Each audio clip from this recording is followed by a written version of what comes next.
Evangelio de Juan, capítulo número 14. Dicen amén si lo tienen, hermanos. Evangelio de Juan, capítulo 14. Y vamos a leer a partir del versículo 26.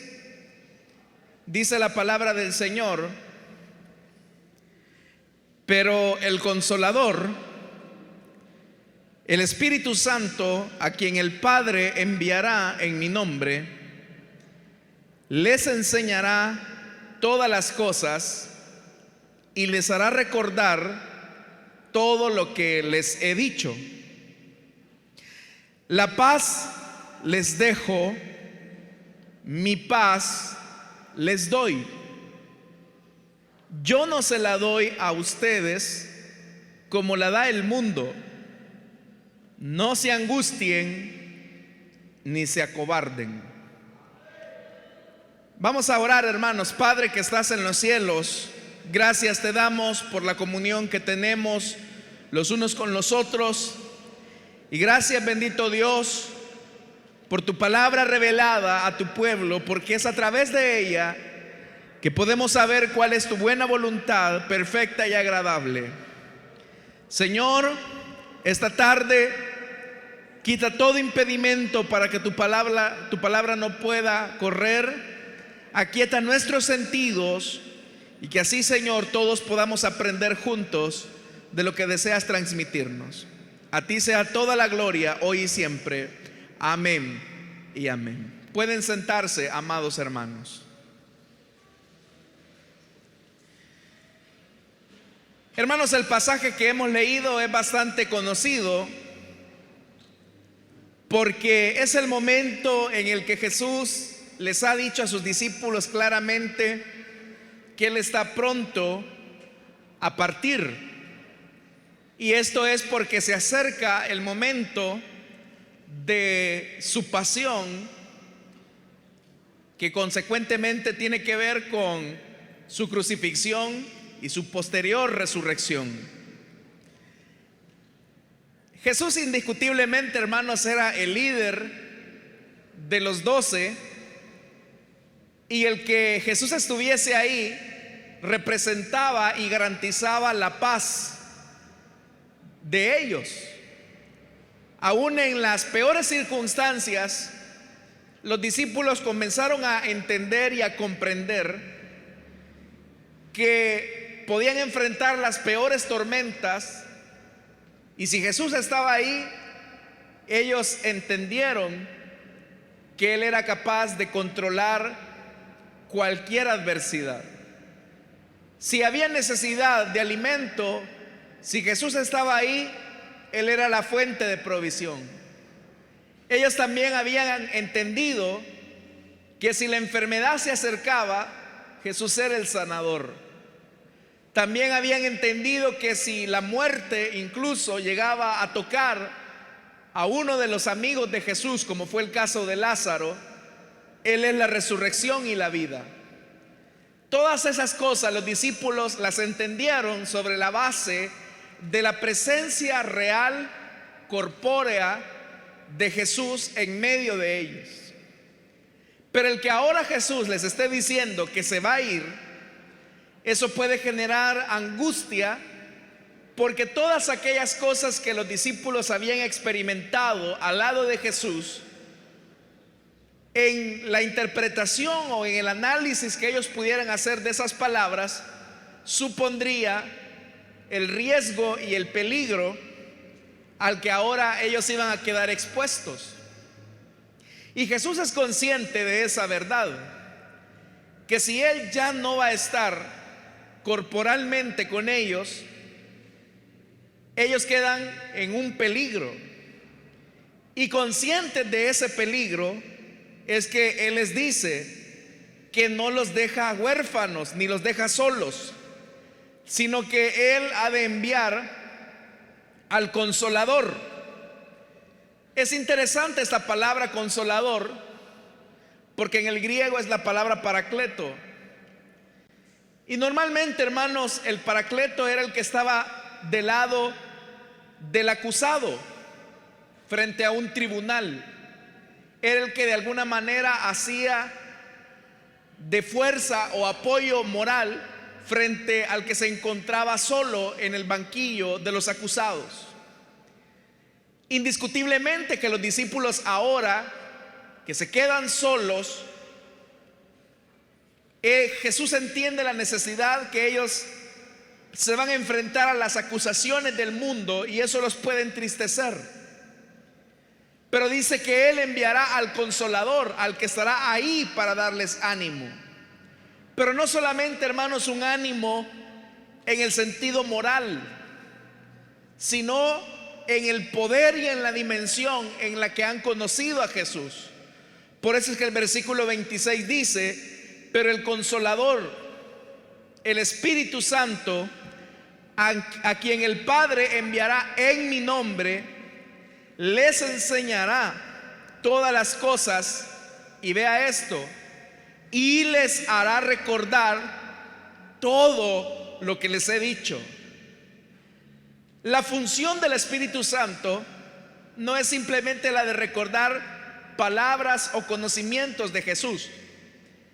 Eso es parte. Es decir, que Jesús lo que ha hecho al enviar al Espíritu Santo es recordarnos la palabra. Pero el recordar la palabra de Jesús, hermanos, hay que entender qué palabra es la que Jesús nos ha dado. La palabra de los seres humanos es una palabra tan volátil que las acciones de los hombres pueden negar lo que ellos han dicho. Por eso es que nosotros no nos fiamos tanto de las palabras de los hombres, porque también estas palabras se pueden volver en palabras muertas. Si usted, por ejemplo, atraviesa un momento de necesidad, seguramente alguien se acercará a usted y le dirá: yo estoy con usted.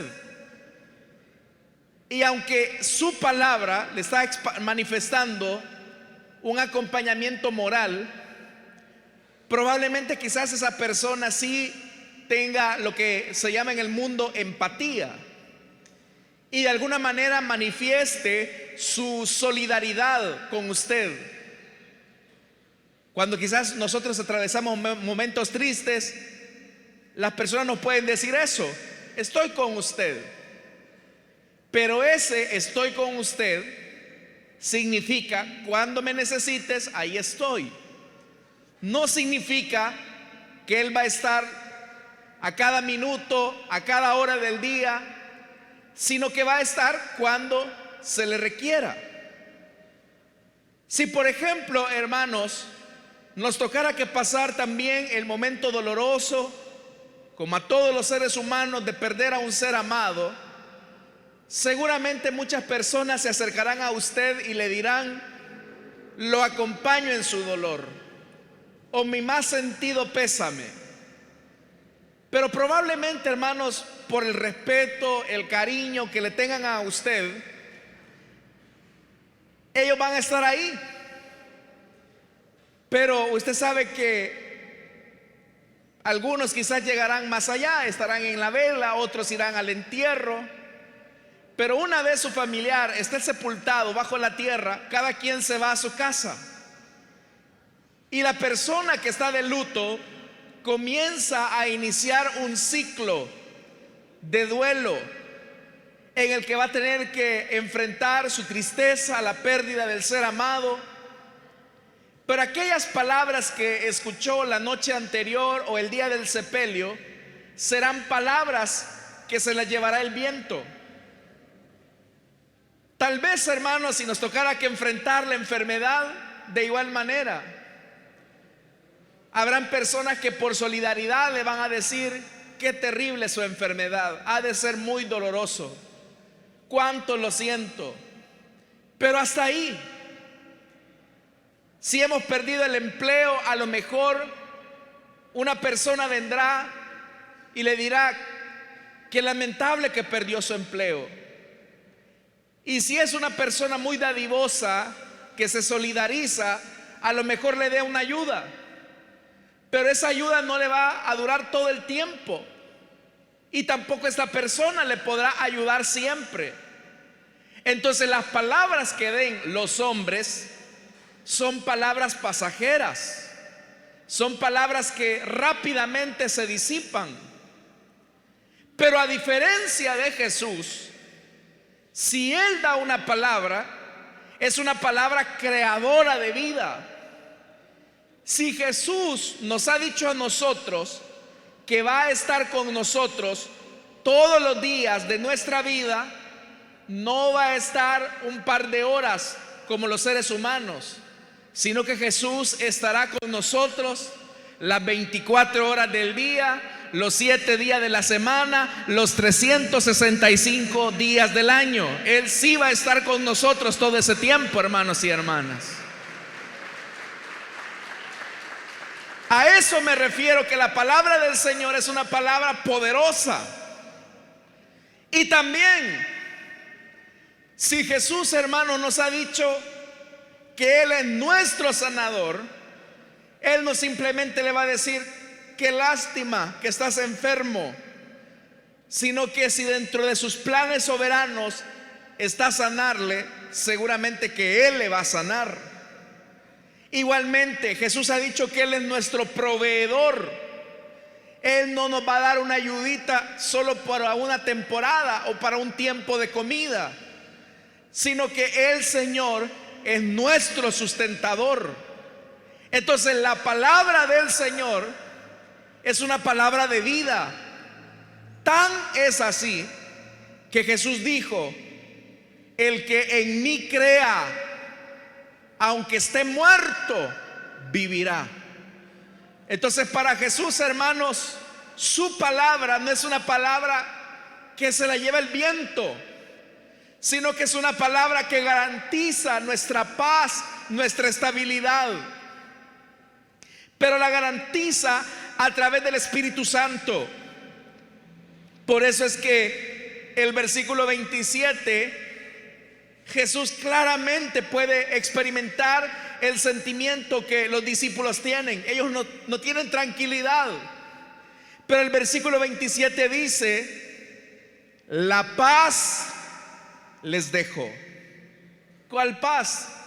La paz de su palabra. Pero dice: mi paz les doy. Eso es importante, porque ¿cómo entendemos nosotros la palabra paz? Para nosotros, hermanos, la paz es ausencia de guerra. Y lamentablemente ese concepto tan pobre que tenemos de la paz no nos permite dimensionar todo lo que eso significa. La palabra que acá se traduce por paz en los idiomas originales es la palabra eirene. Eirene lo que significa es dicha, alegría, felicidad, salud. Y ya todo eso, hermanos, es bueno. Pero en realidad el escritor de Juan no está pensando en la palabra griega eirene. Está utilizando el griego, pero su mentalidad es hebrea. Y la palabra que está detrás de la palabra eirene es la palabra shalom. Y el shalom era el saludo con el que los judíos se saludaban. Ellos, por ejemplo, cada vez que se encontraban con una persona, ellos se saludaban diciendo shalom. Todavía los judíos se saludan así: shalom, shalom. Pero ¿qué significa shalom? Shalom significa bienestar. Shalom significa tranquilidad. Shalom significa prosperidad. Shalom significa bonanza. Shalom significa prosperidad, etcétera. Gozo, alegría, felicidad, bienestar. Todo eso significa shalom. Entonces lo que Jesús está diciendo acá es: el shalom les dejo, mi shalom les doy. Pero ese shalom de Dios es un shalom no conocido por los discípulos, y que van a conocer a partir de la llegada del Espíritu Santo. Quiero decirles, hermanos y hermanas, que uno de los frutos o una de las evidencias del fruto del Espíritu Vea que lo estoy diciendo en singular, no en plural. Una de las características del fruto del Espíritu es la paz. En Gálatas capítulo 5, versículo 22 dice: en cambio, el fruto del Espíritu es amor, alegría, paz. Entonces, una característica de una persona que tiene al Espíritu Santo y que ha recibido la paz de Dios, esa paz tiene tres implicaciones. La primera implicación, que es la más importante, es la paz con Dios. Cuando aprendemos, hermanos y hermanas, y recibimos el perdón de Jesucristo, hay que entender que cada uno de nosotros estábamos separados, distanciados de Dios. Cada uno de nosotros éramos enemigos de Dios. Nuestra condición de pecado, nuestra bajeza moral y espiritual nos había hecho enemigos de Dios. Pero al recibir a Jesucristo, al creer en Él y en su perdón, hemos venido a ser reconciliados con el Hijo de Dios. De tal manera que ahora ya no somos enemigos, sino que ni siquiera somos amigos. Ahora somos hijos de Dios, hermanos y hermanas. Yo no sé si usted da gloria a Dios por eso, hermanos. Sí, porque éramos hijos de ira. Éramos hijos de ira, pero ahora el Señor nos dice que somos hijos de Dios. Es decir, que la paz de Jesús, el shalom de Jesús, nos da la tranquilidad, la reconciliación con Dios. Ese es el primer aspecto de la paz de Jesús. Al recibir el perdón de Dios y por consiguiente la paz de Dios con nosotros, tenemos todas las bendiciones en Cristo. Eso nos lleva, hermanos y hermanas, al segundo aspecto de la paz, y es que tenemos paz para con nosotros mismos.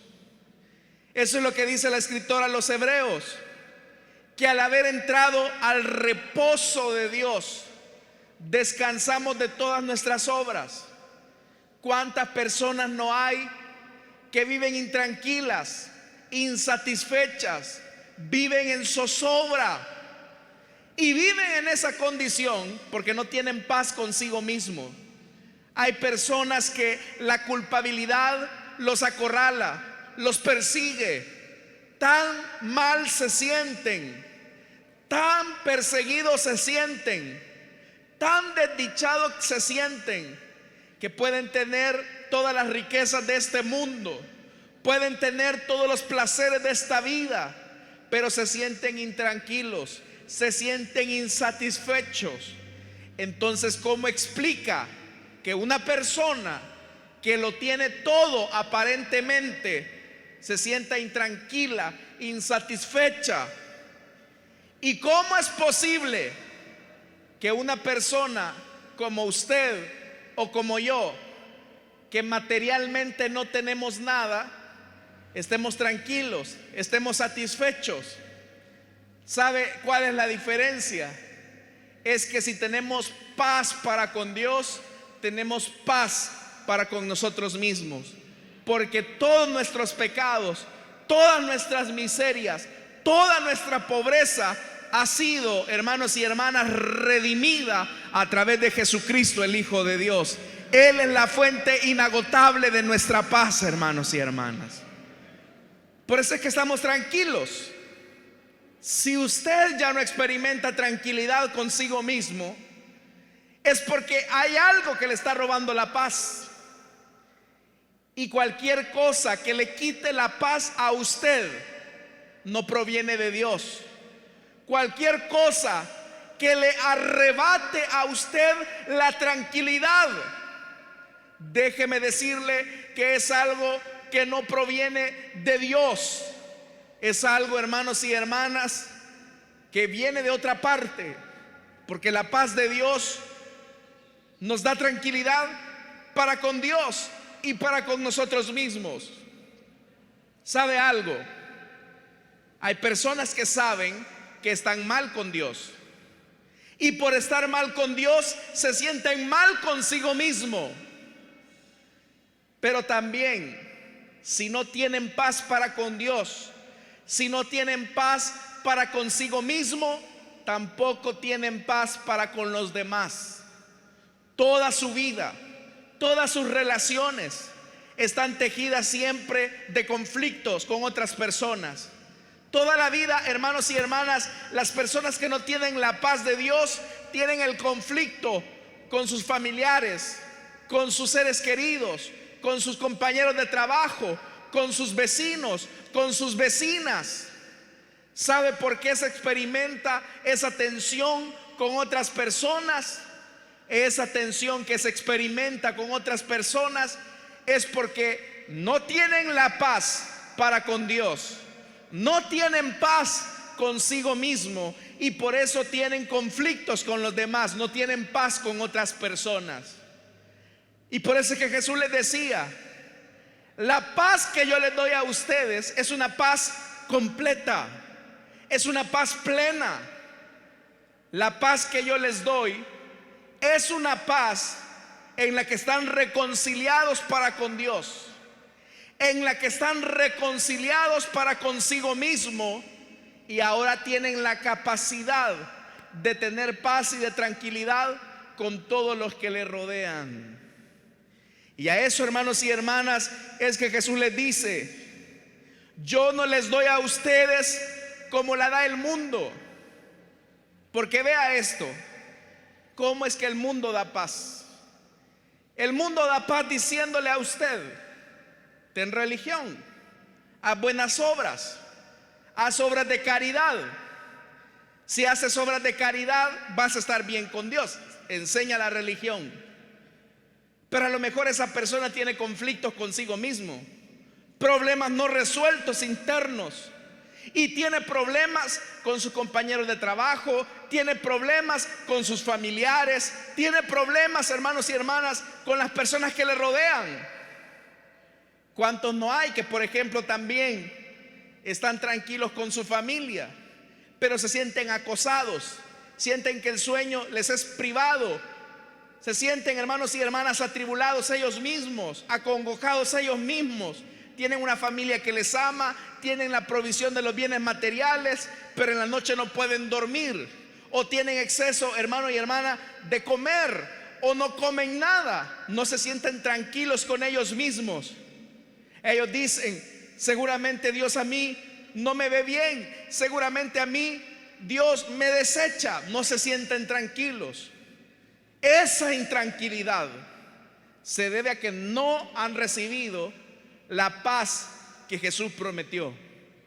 Por eso yo le decía que la palabra de Jesús es una palabra transformadora, porque si Jesús ha prometido darnos paz, es para que tengamos paz para con Dios, paz con nosotros mismos y paz con los demás. Si esos tres elementos no están en su vida, algo le ha arrebatado esa paz. Si estos tres elementos usted ni siquiera los conoce, es porque no ha recibido la paz de Dios todavía. Pero déjeme decirle que Jesús, que dijo esas palabras, está aquí, y su Espíritu Santo también está acá para darnos esa paz que el mundo no puede dar. Él está acá esta tarde, hermanos y hermanas.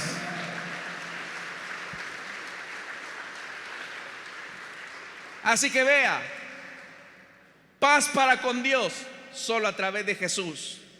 Paz para con nosotros mismos solo a través de Jesús. Paz para reconciliarnos con el enemigo solo a través de Jesús.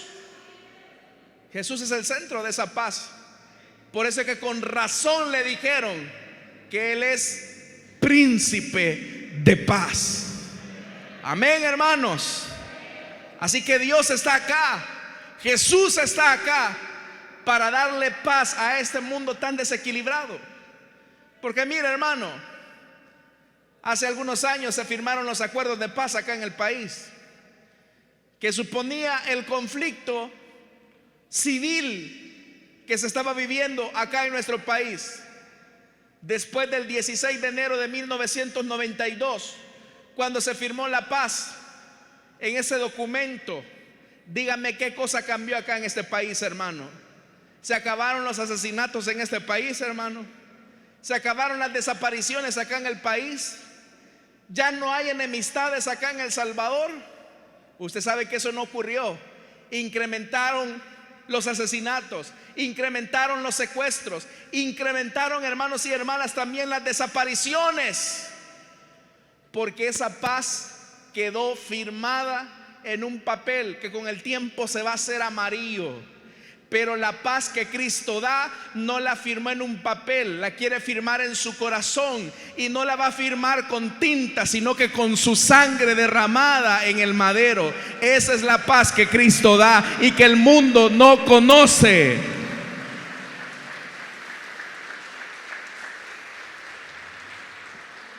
Así que si quieres conocer esa paz, este es el momento para rendirle tu vida al Señor. Vamos a cerrar nuestros ojos, hermanos, y vamos a orar.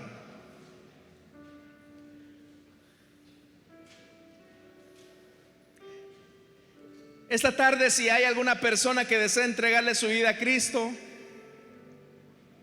o desea reconciliarse, le invito para que en el lugar donde está se pueda poner en pie, y con gusto vamos a orar por usted.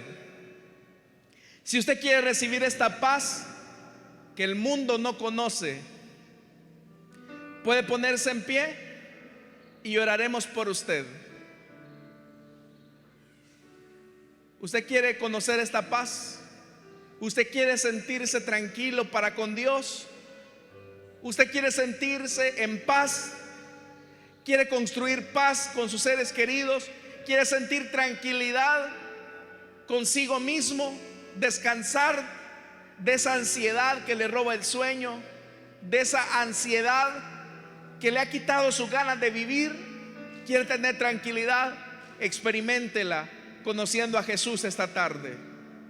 ¿Hay alguien esta tarde que quiere entregarle su vida a Cristo?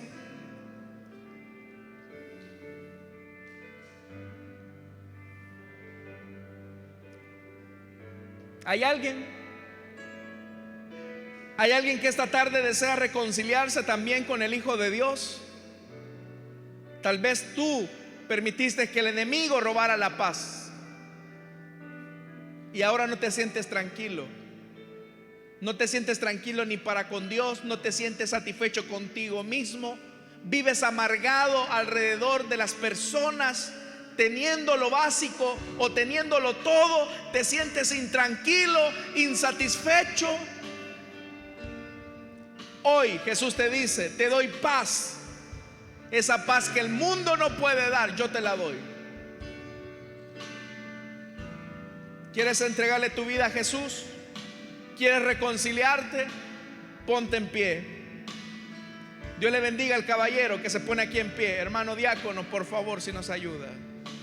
¿Hay alguien más que desea entregarle su vida a Cristo o desea reconciliarse como lo hace este caballero? Le invito. Vamos, experimenta la paz que solo Cristo te puede dar. Experimenta la paz que solo Cristo te puede dar, porque esa es una paz que no cambia. ¿Hay alguien más? Mujer, vives intranquila. ¿Hay alguien más? Si no hay nadie más, voy a orar por esta vida ya. Pero ahí hay personas batallando en sus asientos. Te vas a ir intranquilo. ¿Para qué? Cuando puedes irte tranquilo, descargado. ¿Hay alguien más? Vamos, ponte en pie. Cierro la invitación ya. Vamos a orar. Padre que estás en los cielos, gracias te damos, Señor, porque la paz que tú das sobrepasa todo entendimiento. Gracias te damos, Señor, por la vida de este caballero que ahora decide recibir la paz que tú das. Perdona sus pecados, dale vida nueva en tu Hijo Jesucristo, y que a partir de este momento tu Espíritu Santo venga a él a darle la paz que tanto necesita. En el nombre de Jesús, digámosle nosotros al Señor, hermanos, este canto.